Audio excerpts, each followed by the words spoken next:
All right. Hello, everyone. We are live here today. Let me give everyone a second to tap in. Mickey.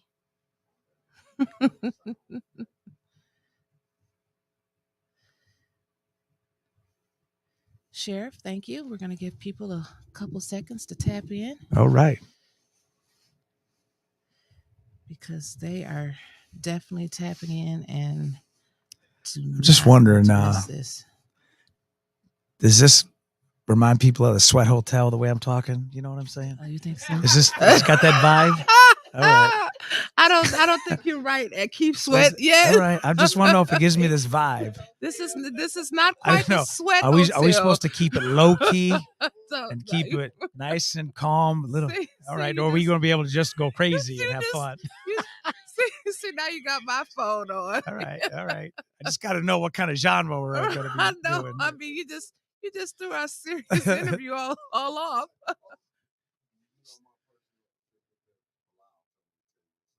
That's your PT? Wow.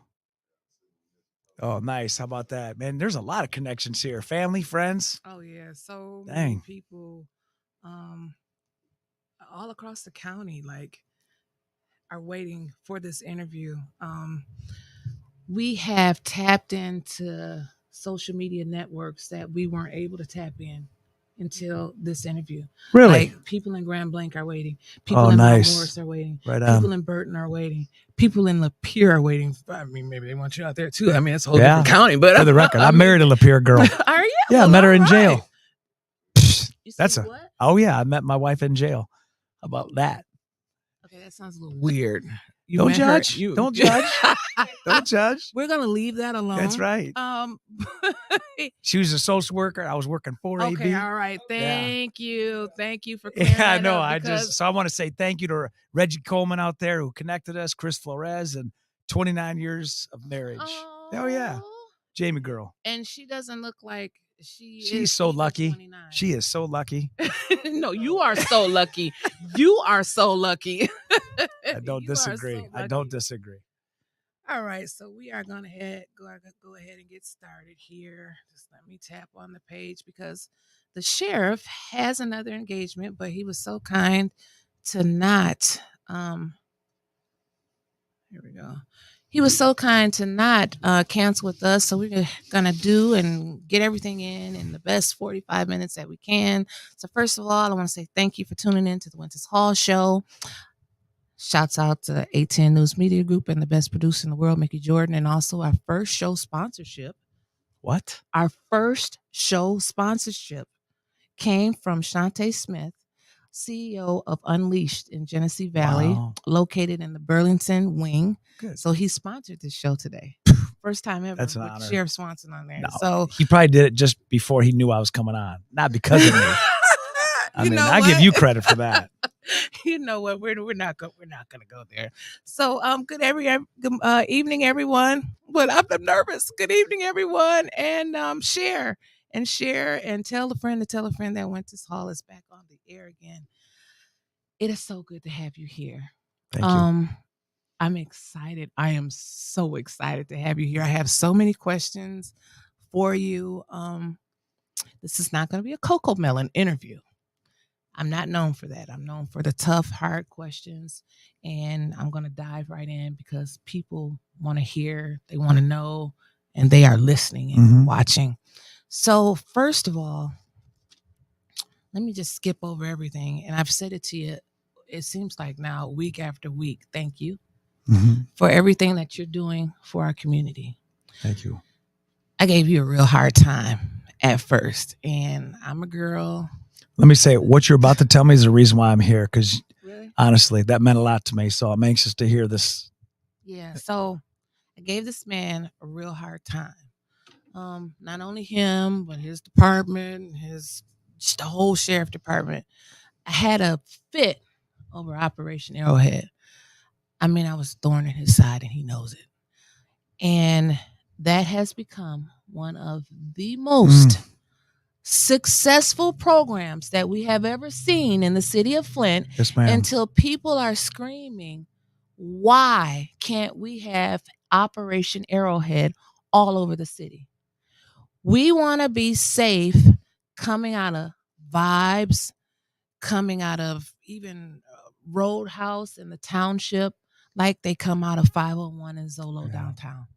Why should Mr. Brown have to pay hundreds of thousands of dollars every year for security when the sheriff department can just expand just a little bit? So first of all, thank you. Yeah, thank for you. Operation Arrowhead. What's the history behind that, and what about expansion? So I know it's your interview, but I have to ask a question first. Yeah. What is it about what we did that changed your perception of this operation and me? When so the first week, it was so many people, like people like to gather and the crowds like to come. It's not a lot for people to do. And the sheriff department took control of the situation. When you have different instances downtown that don't always make it to the news media, the sheriff department is always the first one there.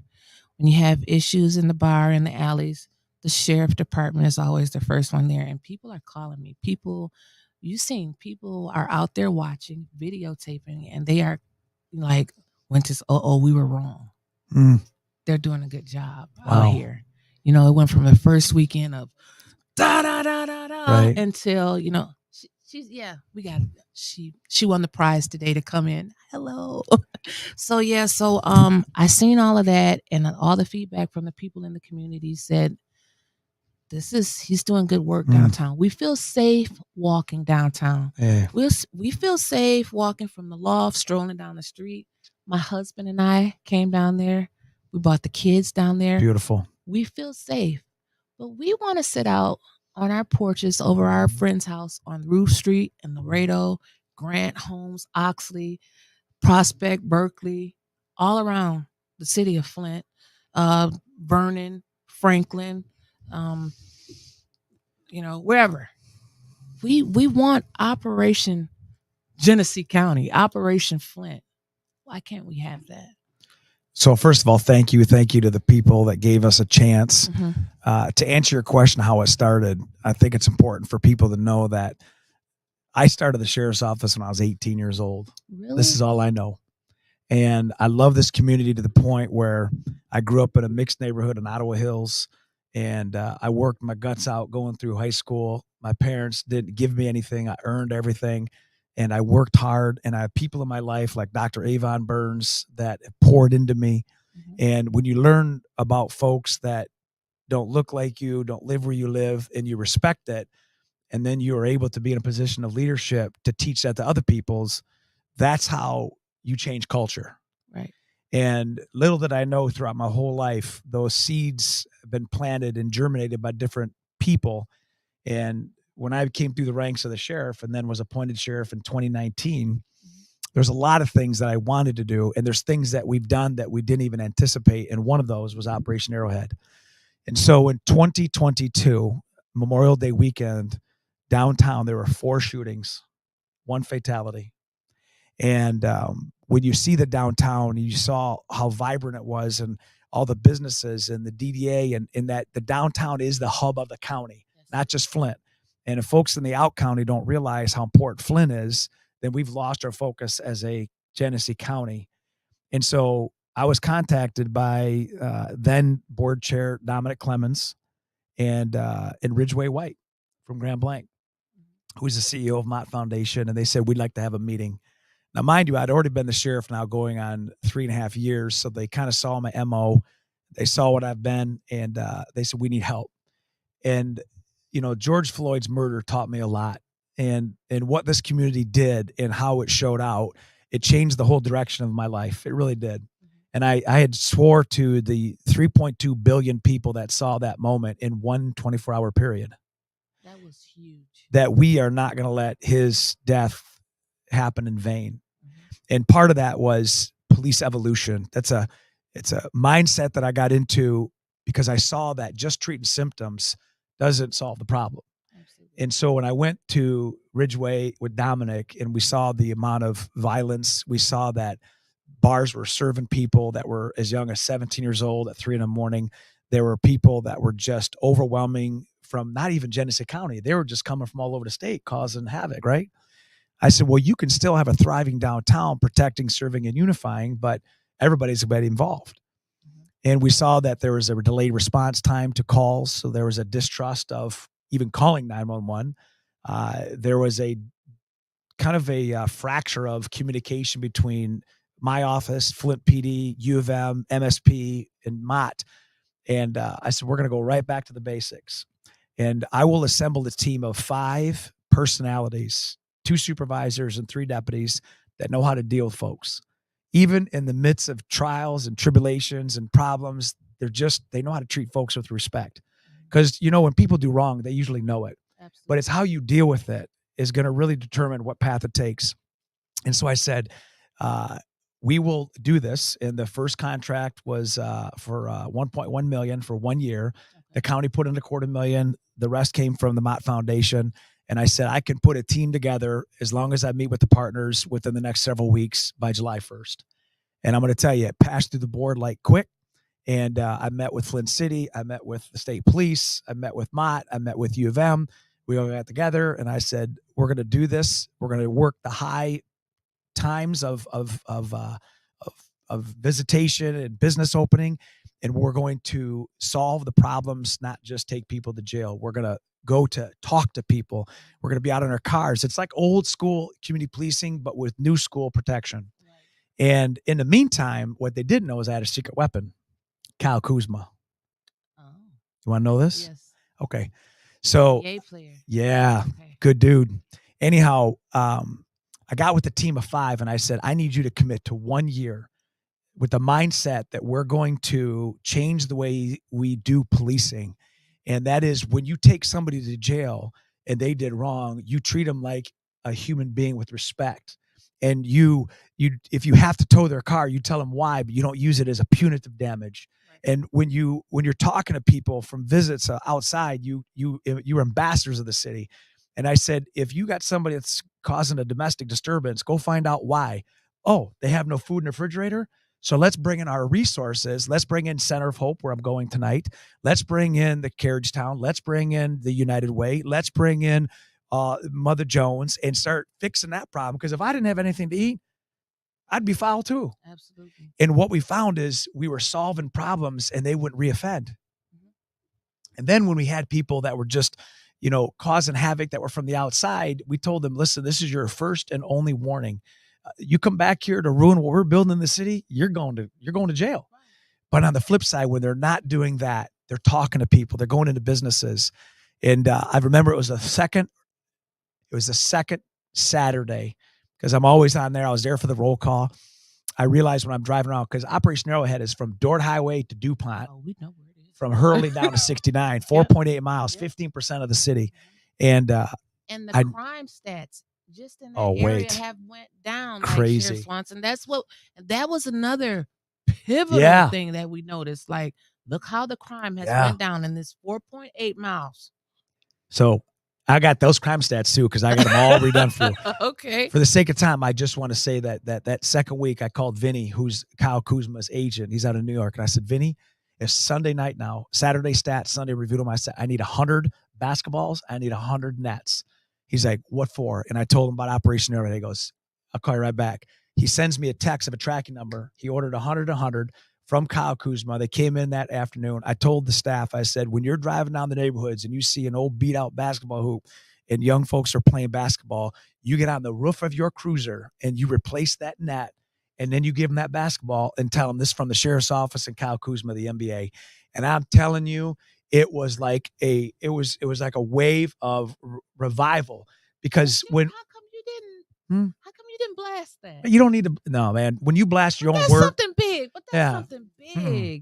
Doing right will blast itself. You don't need to be the front person to do that. But I'm saying that's the kind of stuff that has changed the culture. So now when you look at like businesses and houses, I mean, do you know, this is no joke. We had Justin Hunt and 2 other deputies talk a guy who just got into domestic off from killing himself, putting a gun to his head, a black male. Okay. This is just last fall. I held a gun to his head. Justin Hunt, one of my sergeants, is talking him down from killing himself. You could have easily turned that into a fatal situation, but we were able to talk him, put the gun down. He turned around and we got him help at Hurley. We didn't criminalize him. Do you know since July 1st, ready for this? And one of them's bad. Okay. We can't call victory if anybody's hurt. Right. But I want to tell you that since July 1st, we've had one shooting in Operation Arrowhead in 4.8 miles since July 1st. And we've had 660,000 visitors from July 1st to December 31st. Not a single incident. Back to the Bricks, Bikes on Bricks, Crim, the Tech Fest, all those festivals, people like you walking back and forth with your husband. There's people yucking it up. U of M just put 5 new people. Michigan Ann Arbor gave Michigan Flint enough money to get 5 new cops. You got Wheeler that just started down there. On top of that, this is going to blow your mind. We have the sheriff's office responded to over 3,000 911 calls in the Operation Arrowhead, right? We have a 4-minute, 20-second response time. Before the show, I asked you if you knew Chuck Garrison. Yeah. Because my mom and I were talking about that the other day, and she was like, if he was with Sheriff McHale, he had to know Mr. Garrison. He always told my mom before he passed away, if you want a response, if you want somebody to get here, he said call the sheriff's department first. He was loyal. He was like, you got to call the sheriff's department because they're going to show up. We have respect for the sheriff's department. I appreciate it. In the hood. I'm just going to keep it real for you. You know, when my cousin Talisha, a.k.a. Nisi, is watching, and when you reach somebody like Nisi, and Nisi in no way is a bad person. Right. Don't get me wrong. But Nisi has always been out, you know, and she said Sheriff Swanson has really did so many tremendous changes with the department and community as a whole. I commend him on all his great achievements. I love the Ghost program. Mm-hmm. Thank you, Nisi. And it's not just us, though. I mean, you got to give it to the state police, Flint, Mott, U of M. But we see you. Yeah, I know. And it's a shame, like, I won't name any names, but, you know, a lot of times when Mickey drives down the street and he sees certain cruisers, you know, he keeps going, you know, he disobeys the speed limit. But me, I'm just not, look how he's looking at me. Look at you. She just put you right out. But you know, you don't, you're like, shoo, you just keep going. But when you see the sheriff department, I know I do. I'm like, 10-2, seatbelt on. You're respected. Well, thank you. That means a lot. You led what I thought, you know, he's just leading the people away from Miller Road. No, you led people back to safety. Mm-hmm. And I said, how? How did he do this? And so on the flip side, a lot of people don't know this about you. Because I did my research. Yes, you did. You're a man of the cloth. You're a man of the faith. So you see things from not only a police side, you see it from a compassionate man of faith side. You've preached that second chance. You've preached that Ebenezer, and you packed the house too. May I say? You're probably gonna start. I can hooping. throw it down. I can bet throw you it down. can throw it down. and you packed the house. Thank you. What you gave me last week at the press conference is what I haven't felt in a long time in the city of Flint. Hope. Hope. Yeah. Nobody's heard me say that in a long time. I felt hope. Thank you. For the city. Sheriff Swanson, how long have you been preaching? Teaching the word of Jesus? You know, I grew up as a Lutheran. You know, my parents are off. My whole family's from Detroit. I was born in Ohio, and my parents came up here and moved to Knollwood when I was less than a year old. So I've always grown up in the faith, but you know, God got a whole Knollwood Apartments. Yes, ma'am. Oh, so you didn't grow up in the middle of Lake Fenton and just ride somebody there into a mansion? No. Y'all know I was a little shady with the shade. No, ma'am. I grew up. I mean, my parents are good folks and they're hard workers. My mom is still working JCPenney 4 days a week. She's 82 years old. Are you serious? Go on Miller Road. Ask for Amazing Grace. She's about 4'2". You can fit her in your pocket. Yeah, my dad is 85 years old and he's a hardworking dude. So that's how I grew up. I grew up with good folks, good family. My parents are married 63 years. My dad was Detroit police. My grandpa was Detroit police. They were both, my grandpa was in the 45 race riots. My dad was in the 67 race riots. I'm the only one from law enforcement. But, you know, obviously the path that you're led, it allowed me to really dive deep into what the word is. And I realized 2 things. Okay. Before Jesus was executed, he had the opportunity to talk to his closest people, right? Mm-hmm. And he could have said anything. knowing that he was going to die. But he said, after they're arguing who's first, who's the best, he just said, listen, serve the people. And he washed their feet. Here's a man who's going to the cross, and he said, serve. He didn't say serve our people. He didn't say serve only these people. He said serve the people. And in Matthew, he talks about, when the lawyer, not the way we see lawyers, the law of the law, what's the greatest commandment of the Bible? He said, love the Lord your God with a heart, soul, and mind. But he didn't stop there. He goes, and love your neighbor as yourself. And Luke talks about that neighbor when he was asked by the lawyer, what is your neighbor? And he tells the story of the Good Samaritan.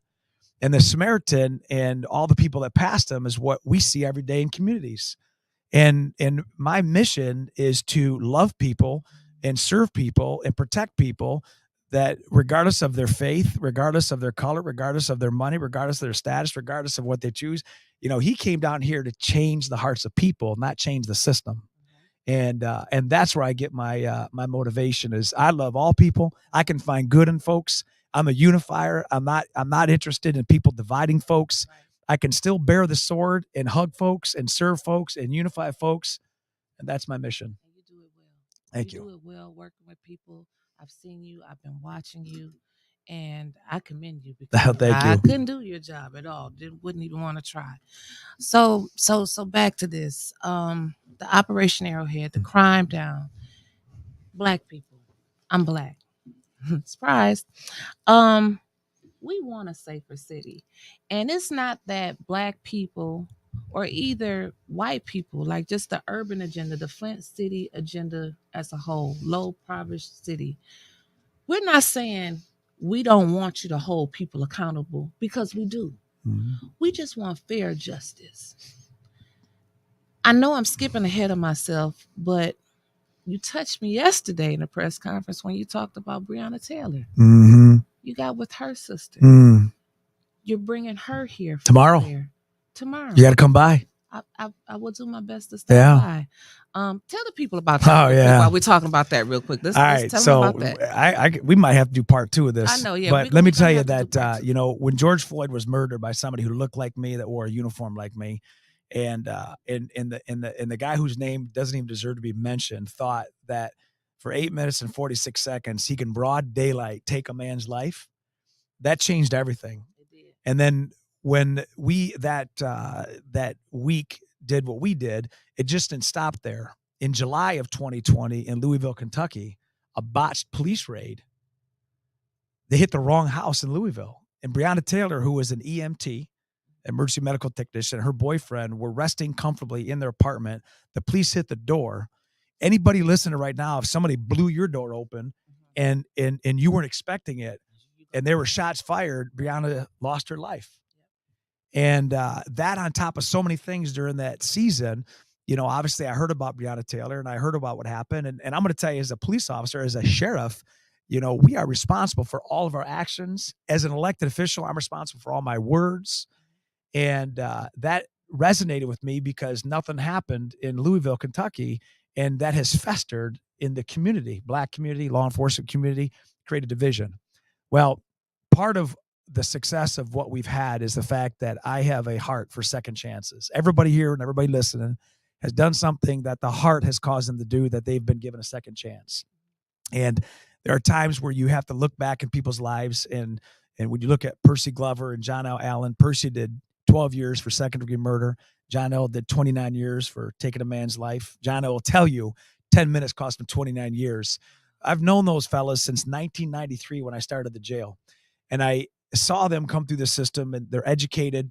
And when they became ambassadors in 2020, and this is all happening to foreshadow where we are today, we were able to use their ambassador influence in this community to build relations with people that we wouldn't normally have because of the walk that Flint had.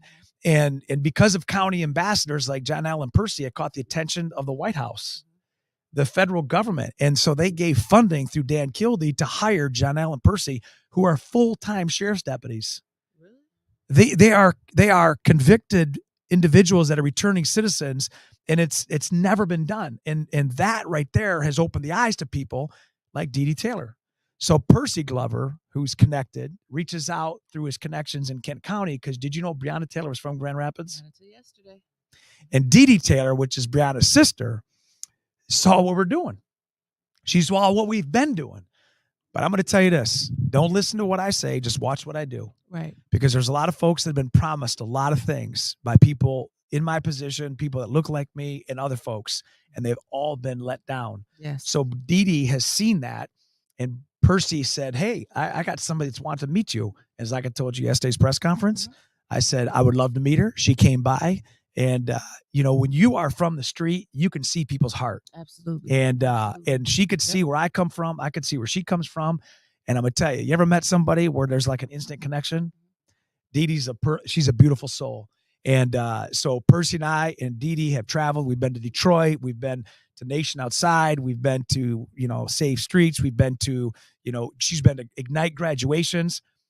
And she was able to, me, Percy, and Jonelle pitched at her involvement, an opportunity to have a mental health day at the Genesee County Jail to MTV. And she got the grant. Wow. Now, Miss Hall, she could have done that in Kent County. Yep. She could have done it in Wayne County. She could have done it anywhere. Guess where she did it? Flint. Genesee County. So she'll be here tomorrow, the 19th, and I'll be right there. I've transformed the whole jail lobby into a mental health fair, so to speak. Okay. And we're doing it for the jail. We're doing it for the folks that come in. So Dee Dee is a great human being. That's going to be fun. And see, when you say things like that, the programs that you're putting together, the things that you're doing to bring the community together, have you ever thought or envisioned like just taking over? Well, let me see. How can I use a better choice of words? Well, combining with the city police department, because we see that they can't do it by themselves. Nobody can do it everybody needs some assistance, whether or not you ask for it, but the people see that the response time is not what it should be. That's why you got people calling the sheriff department. We don't want the sheriff department to get overwhelmed. So what about that? So let me just tell you, behind the scenes, just like all the production that goes in to make this show happen, folks probably don't see it. They don't see what Mickey does and so like in the parking lot, I was talking to T Green, who I've known since I was 20 years old. And T and I and Jeff Ancliffe, the deputy chief, I mean, we are always in concert. We work well together. I have the best relationship with Flint PD than I've ever had in my whole career. Really? Yeah, because those guys get it. And T's from the street. And you're right. No, I can't do it by myself. Operation Arrowhead is not the Swanson show. I need the ATF, the DEA, the FBI, the Flint Police, the MSP. I already told all that. So I think what we do is, now that we have what's called a force multiplier, which is together we're marching in the same direction, that's why you see this. And that's why it is filtered even beyond the 4.8 miles. If you look at the crime stats in the city of Flint overall, they're down 60%. Like, we are making a big difference because it raises everybody's game. And that's what we've done. So, and it's not only here in Flint. Our Ignite education model we launched in September 2020. That's in 7 states. I just launched it in Dallas. I'm going to Boston in 2 weeks. It's changing jail culture. Are you kidding me? Genesee County. Yeah. It's a model. What? He said, what? Like, what? Who you think I am? Did you hear? He said that, like, what? So 3 weeks. We're coming up on 3 weeks. Like, I got a whole list of questions, but I'm just so excited about talking to you. 3 weeks from when you led the people, when somebody said, just walk with me. And you led, how many people were out there? Ooh. That moment was seen all around the world. But you didn't seem like it was a big thing to you. I mean, what were you thinking at that moment? Were you thinking, I gotta get these people safe? I don't know what to do. Like, God lead me. What was going through your head at that time? All right. I'm going to tell you a behind the scenes story that the news didn't cover. Okay. So let me tee it up. We all felt the same during that week. You just came back, the first wave of COVID in 2020. People were laid off, people were working from home, and you saw what happened in Minneapolis. Absolutely. And then that just, every day it just built and built. And then when we had a scheduled protest, with Johnny and other people from the community on May 30th at Target parking lot, it started at 5:00. We didn't realize that the night before, on May 29th, that cities across America would be lit on fire, because that was the tipping point. Minneapolis, Miami, Washington, D.C., the state of Washington, Portland. They were lighting big buildings, sheriff's offices. CNN got lit on fire. Yes, they were. And so there was this increase of stress between the community on that next day. Mm-hmm. Well, I got to admit, I, at that moment as the sheriff, prepared like anybody else would for confrontation. Mm-hmm. And when we started seeing the first car show up at 5:00, and Miller Road's a 5-lane road, Mm-hmm. it was hot, it was sunny, it was quiet, and there was this vibe. You know how you feel this vibe, right? Like something was brewing. Something was brewing. And it wasn't shortly thereafter they took over all 5 lanes of Yes, Miller they Road. did. Yeah. They went to the west, they went to the east, they took down 75 southbound. We stopped traffic so nobody got hurt. They're coming back, and as they passed back, I was literally in the parking lot talking to Pastor Hawkins and in April at Famous Dave's in the back, and they walked past, and we thought, it's like 7:30. It's good, it's done. But they kept walking and walking, and then there's a fire truck at Linden and Miller Road. They ran around the fire truck, and then they turned northbound into Fleckenstein, which is right there at the and it just so happened the Flint Township Police Department was also our incident command. So I could tell you from the police perspective, I don't know what the protesters, because they weren't rioters. I got into a fight with Laura Ingram on that. A rioter is different than a protester. Folks that are angry, they deserve that. That's what this country was founded on. Right. And they weren't destroying anything. They had righteous anger, I called it. When they came up over the hill, there was a lot of emotion on both sides. Right. But when they started coming, and I heard the radio traffic, the law enforcement side was poised for confrontation. They were ready. And it wasn't because they wanted it. It wasn't because they didn't want it. It was a mixture of both. And I don't know what's happening on the other side. So when they started to come together, you had a line of people with shields, helmets, batons, less than lethal shotguns, rubber pellets, OC spray, fire extinguishers with OC spray. One little movement on either side would have just been chaos and bloodshed, right? To your point, I come up over the hill, and I'm looking at all this. I'm looking southbound, and I'm thinking, how did it get this bad? Right. I've been here my whole life. We just got over COVID. I deputized 45 faith-based leaders in March, just 2 days, to feed 1 million pounds of food across the county because COVID was down. Like we serve because of one ding dong in Minneapolis.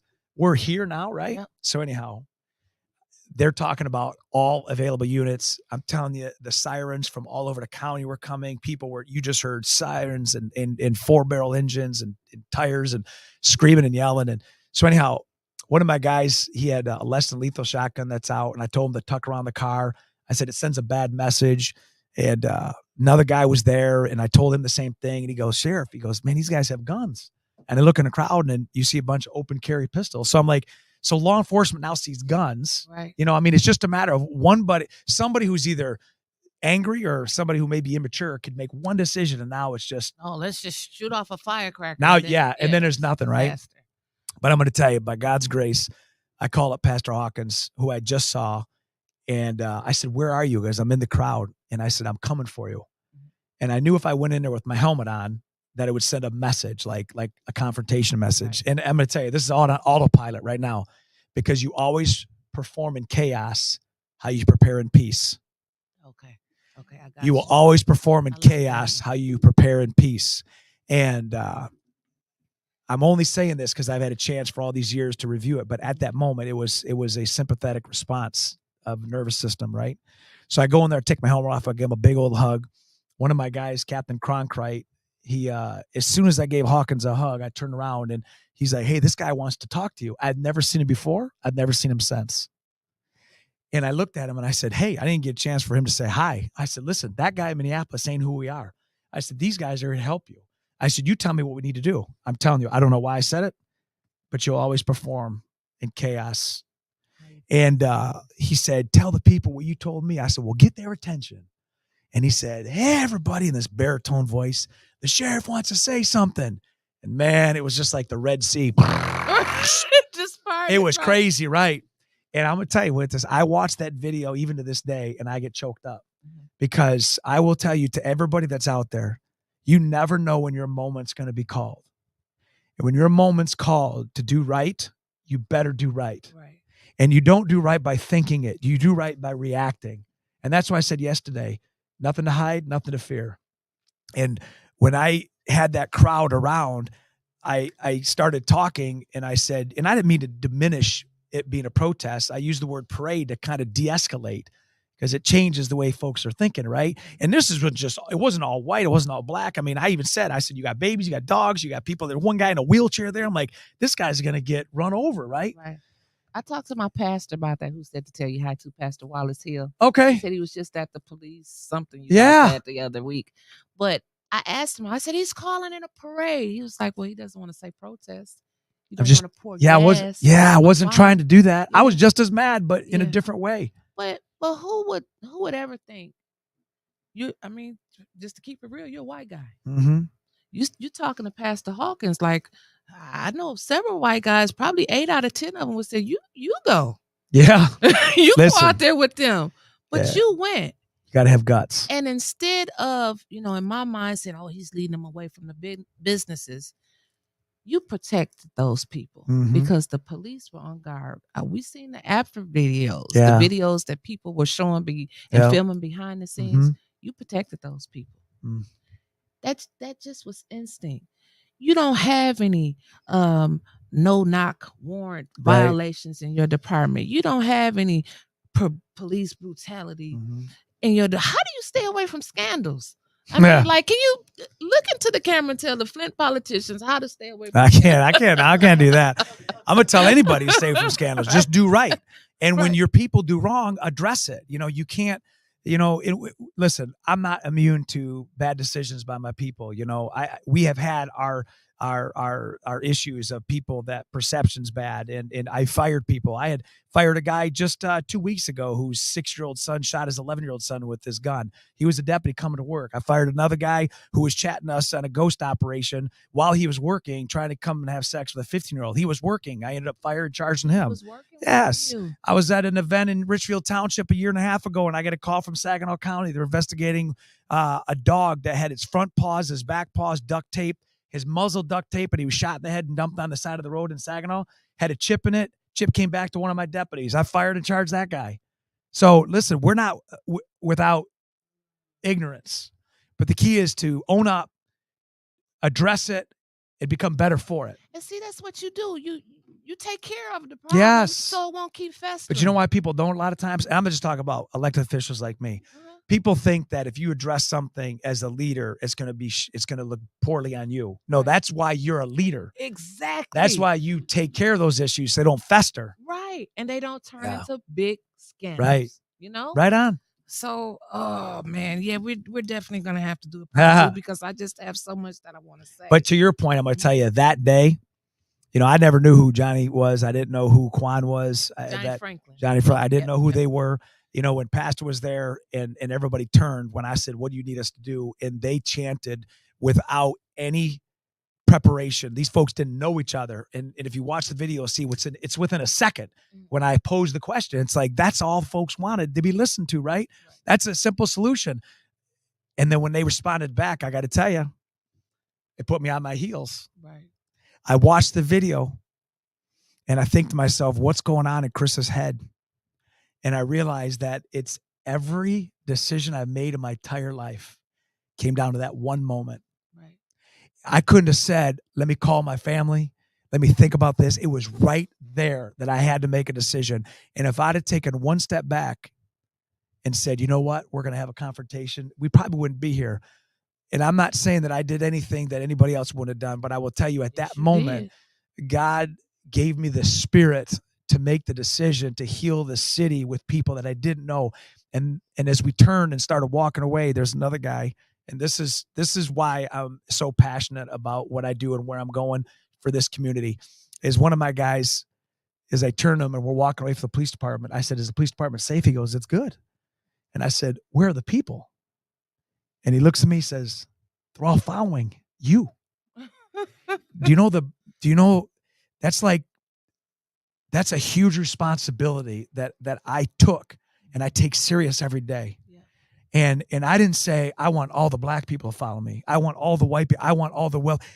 I just want to lead people and to encourage other leaders to lead people because people are hungry for authentic, intentional leadership. Yes. And when we got back to the Target parking lot, I said, Johnny, you speak. Quan, you got to talk. Pastor, you pray. I'll talk. And I'm hanging on this light pole in Target because folks dropped what they were doing to be a part of it. Yep, you couldn't even get a parking spot, right? That's why I say that day changed my life. And that's why I have a different perspective. And that's why I don't turn down interviews. And that's why it reached 3.2 billion people in a day. And that's why I go into situations that I can't say what others should do, but I'm going to show them what I'm doing. You had sheriffs all over the United States trying to find 2 or 3 people to walk with them down the sidewalk or something. You know, we had 40 Trying to be protests like you. that year, 40 Really? throughout the whole county. Not a single arrest, not a single board broke, not a single board, not a business looted, and we still got the message out. And look what we've done. We made a declaration as a community that day that we're going to make history, and we did it. And it's not me, it's not you, we did it. And so when I go around the country now, because I go around the country, it's not just about the poison water. It's not just, you know what they say? Oh, it's Ignite, it's Ghost, it's you did that walk thing. It's like, it's the community now that's being seen as the bright light. Flint is the home of the unions, organized labor, the automotive industry, community policing. I mean, superstars and athletes, Terry Crews. I mean, we got a lot. We do have a lot. But you got to dust that off and stop creating the division and look at what the good things we're doing. I got a couple more questions, and I hope you can come back for a part 2. No doubt. Okay, so because I know you got to go somewhere. I can't sit else. still. I know, but that's okay. So listen, we don't want to just have a conversation about everything that's just nice and dandy, because we know we have some bad cops out there, and we want fairness in our criminal justice system. And when I talk about that, I can only talk about what I have experienced here in the county, not with the sheriff department, but just different local agencies, and not just Flint. Why is it, Sheriff Swanson, that I can be driving down the street, you can be driving down the street, we can have the same car, we can be going over the speed limit just a little bit, but I get pulled over and you don't? I get asked to step outside my car and you don't. We got that going on in 2023. What can we do as a community? What can you do? How can we aid each other to, enlighten the police department? Let them know, we not all bad.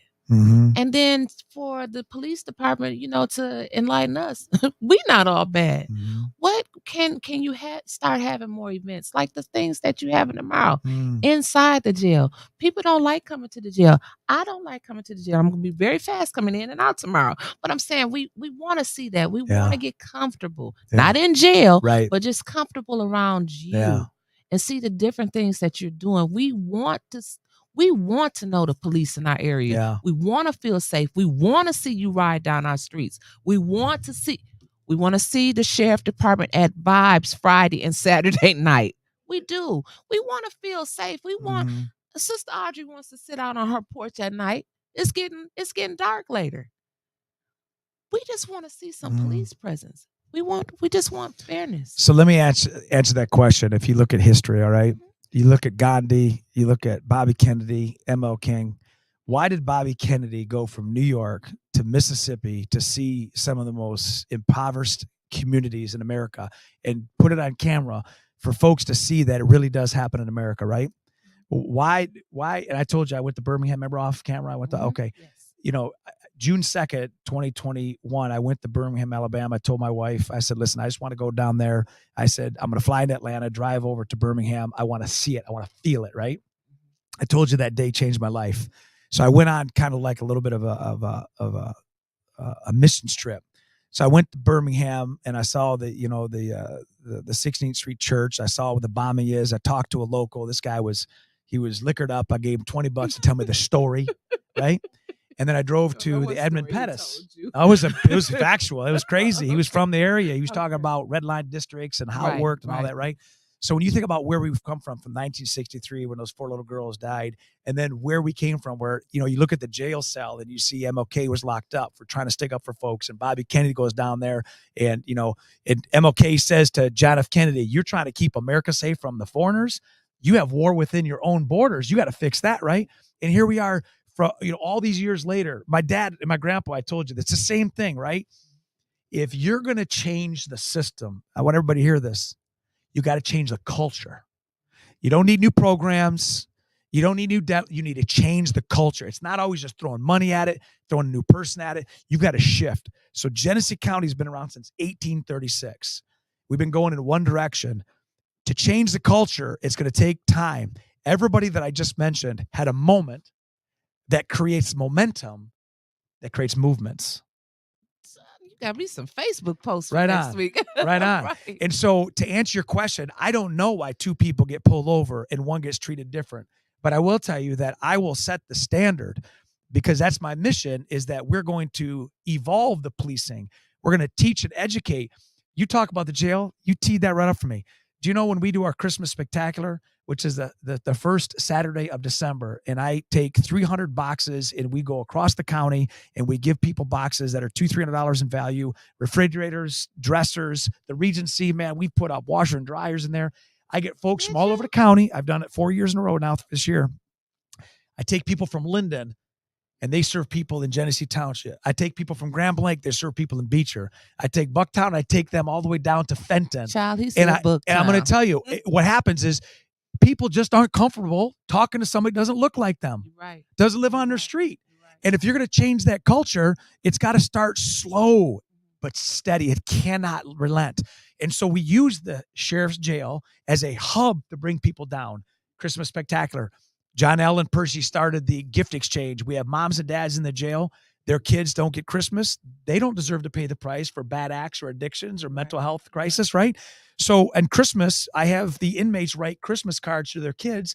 We go buy the gifts. So family brings the kids to the jail.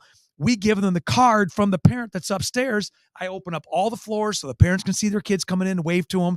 We have video messages being recorded. We pipe up to the jail. I mean, these fellas are crying. Tomorrow's event, that's because Dee Dee Taylor sees the good work. We want to make this a hub. When you look at the expungement fair in 2021, we were the first county in the state that the governor, the AG, said we want the expungement fair to start in Flint. We had 750 people signed up, 1,440 people got expunged that day. Wow. And then my man, Raphael Washington from Wayne County Sheriff was here. The sheriff, they did theirs. They had over 2,000 down there. I'm just going to say this. I don't know why people do things different, but I do know that we're setting the tone to change culture. And it's going to take time. Be patient. Okay. One more before you go. That second piece of that the press conference yesterday where the guy, the man was 58-year-old, was laying there on the floor, and the young man came around the corner, around the bench, and stomped his head into the concrete. Jail overcrowding. I read an article where you finally signed the contract with the city to open up the jail. Now, will the county be running the jail? Who's going to be running the jail? I don't know how that works. So that's actually the city lockup is different than the county jail by law. The county jail is a jail where people are housed. I got folks in the jail that have been there over 6 years. Are you serious? Heck yes. In the jail? Come on. Here's why. Because the jails in America are mental health hospitals, and they're usually housing people in the high 90s that are in the pretrial part of their case. Most people are not sentenced to jail. And so you've got people that have been there, and for a whole lot, that's a whole other show about the justice system and all that sort of thing. But the city lockup by law is a 72-hour lockup that has different requirements as the jail. So we've been in contract with the city, the state, and the county for the 13 years. This contract that Sheldon and I signed, that was because we had to revamp the contract because of what the facility is not able to provide, but the service has always been there. Okay. That's the first part. But the second thing is when you look at what we're doing and you see that 6 out of 10 people in jails in America struggle with mental health crisis. I'm telling you, when you look at 9 out of 10 people that walk in the jail are addicted or co-addicted, and then they come in, we got to dry them out, we got to clean them out. And then on top of that, imagine you listening right now and you think to yourself, in 1 hour, you're going to be taken from your life, whether you're driving or you got your house. And then 60 days later, you're going to be put back in. Nobody's fed your dogs. Nobody's paid your rent. Nobody's paid your mortgage. Nobody's paid your insurance. Your car may be gone. And then we expect people to come back and start pick up sticks. And that's why we've created Ignite. We created job training. If we stop people from breaking the law, they don't come to jail. Right. Well, how do you keep them from breaking the law? Give them the tools. They don't feel desperate, which is why we're doing the home project with Nation Outside. which I said we're launching on the 3rd year anniversary, get people coming out of prison a home. And just because they're ex-felons, let's promise the landlords that their place is going to be intact. The rent's going to be paid. Let's bond it like an insurance company. That's what landlords want. Give them a nice, safe place, not a slum, not a place that you wouldn't live in. But if you're coming out of prison and you've got a history of getting educated, paying your debt to society, you've been locked up for a number of years, you've been in programs, your cell has been clean, everything's good, you just need to come out and reestablish yourself. The biggest reason people reoffend is they ain't got no place to live. That's true. They sometimes do it to survive and thrive, and they feel like, so I'm not making excuses. We're going to have to have a part 2 because I want to hear about this. I know you. Bottom line is we're changing culture in Flint. Change the culture. Yes. That's all we all trying That's to do. That's it. We all trying to help. And you got some extra sheriffs for Monday for me? I'm going to need about 2 or 3. For what? Maybe 4. Because I too want to switch the culture and shift and change. And so I heard that the council meeting, meeting is going to be at the county administration. Officer Metcalf's got that all covered. Well, I'm asking for 200 people to come now, so we might need a couple sheriffs. No, we're good. We're good. It'll be fine. Because I'm going to be on my best behavior. And all the people that's coming with me. Well, let me just tell you that. Can I do a final thought on my part? Because you know what, Sheriff Swanson, wrap it up on my show. That's respect. Thank you. No problem. But I'm just going to tell you this: if we lead with our heart, anger will confuse the solution. And if you're going to truly try to change culture, and that's what you desire, you may have to go the extra step and lay down your sabers and get right with somebody that you may be feuding with. Because nothing gets solved when we are fighting within ourselves. And I speak that from law enforcement, right? And if it takes people to step out and say, listen, I understand what was done in the past, but this is where we're all going. And this is the group of people that we need to serve. These folks, they need us. And everybody out there who's got a position of influence, they need us to lead. But if what does Abraham Lincoln said? A house divided will crumble. It will fall. And we've got so much good of folks looking at us from around the country. I'm telling you, people are looking at Flat. I travel. We just got to do right. And so, egos. Yes, the Bible says those who exalt themselves will be humbled. Those who humble will be exalted. And so humble yourself. That's not weakness. That's strength. And when you look at that, you can lead folks. That chapter yet. You ain't got that chapter? There you go. But I'm just saying this. Right. Make a decision today not to go after people or things that you historically have been emotional. Let's try to work on solutions together. And you will see that culture change continue to shift. But if we operate in our silos and you're fighting with this fight, and it'll always happen, police against a community, then more George Floyds are going to get killed. Right. We don't need another one. No. So that day, it changed everything because it changed the way we did business. And that's my call to action. Make right with people that may have done you wrong. Forgiveness is powerful. Lead with humility. Set the example. Don't listen to what people say. Watch what they do. And for yourself, your actions will prove your heart. Well, I guess he just told me what I need to do Monday, so I'm going to be peaceful. That's conviction right there. I'm going to be peaceful. Sheriff Swanson, thank you so much. Thank you, Mickey. Part 2. We can do a part 2. I'm going to get with you, and we're going to bring you back on in yes, ma'am. a few weeks. I appreciate everybody listening and watching. Oh, man, you did. This did really good. Thank you so much. Thank you, Sheriff Appreciate Swanson. everybody. Part 2 coming soon. Stay tuned.